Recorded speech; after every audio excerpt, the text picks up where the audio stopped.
রাঙামতি, তুমি বুঝতে পারছো তুমি কি করেছো? আমার তোমার উপর ঘেন্না হচ্ছে। তুমি আমাদের সকলকে মিথ্যে কথা বলেছো, ঠকিয়েছো, আর আমি তোমাকে জীবনে ক্ষমা করবো না রাঙামতি।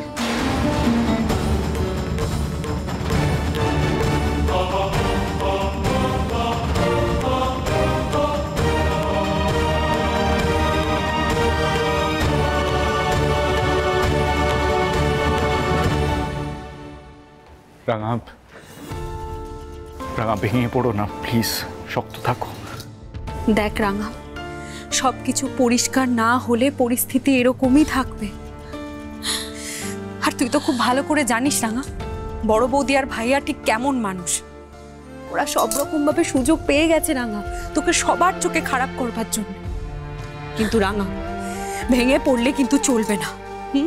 একদম ভেঙে পড়বি না তুই। ভেঙে পড়লে একদম চলবে না কিন্তু রাঙা। তবে রাঙা, আমার বিশ্বাস যে মা তোকে ভুল বুঝবে না।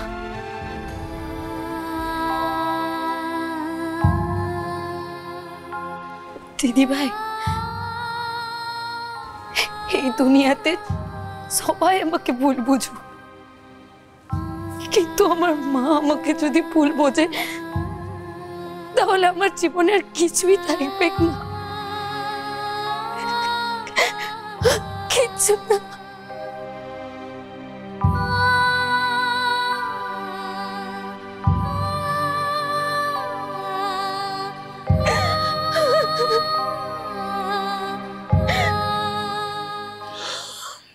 হ্যাঁ আচ্ছা আচ্ছা ঠিক আছে, আমি কষ্ট হচ্ছে, বসো বসো বসো, এখানটা বসো বসো। বাবা, বাবা, বাবা, আপনার জন্য চা নিয়ে এলাম। মানে আমি তো ওহো, কি করছো বলো তো তুমি ময়না? মানে আচ্ছা, তোমাকে হঠাৎ চা নিয়ে আসতেই বা কে বললো? ও মরি যা মা, মু চা আনবো না তো আর কে চা আনবে মা? বাবার এরকম অবস্থাতে মুই তো বাবার দিন রাত সেবা করব। আচ্ছা আচ্ছা ঠিক আছে, তুমি শান্ত হয়ে বসো না একটু।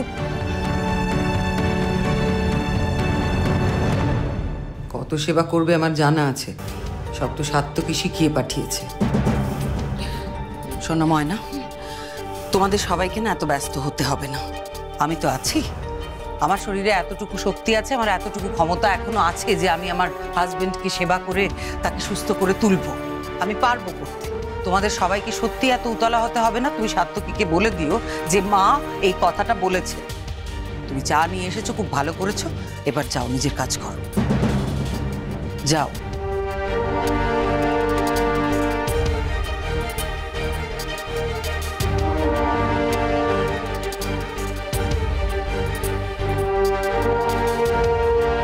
শোনো শোনো, দেখো আমি জানি তোমার ভীষণ বিরক্ত লাগছে, তোমার কিচ্ছু ভালো লাগছে না, তুমি কথা বলতে চাইছো, তোমার কথা কেউ বুঝতে পারছে না, তোমার বিরক্ত লাগছে, আমি বুঝতে পারি তোমার কষ্টটা কি, আমি বুঝতে পারি না বলো, আমি জানি, কিন্তু তোমাকে একটু শান্ত হতে হবে না বলো, আমি জানি কিন্তু। রাঙামতি তীরন্দাজ সোম থেকে রবি প্রতিদিন সন্ধ্যে 7:30টায় স্টার জলসায় ও জিও হটস্টারে।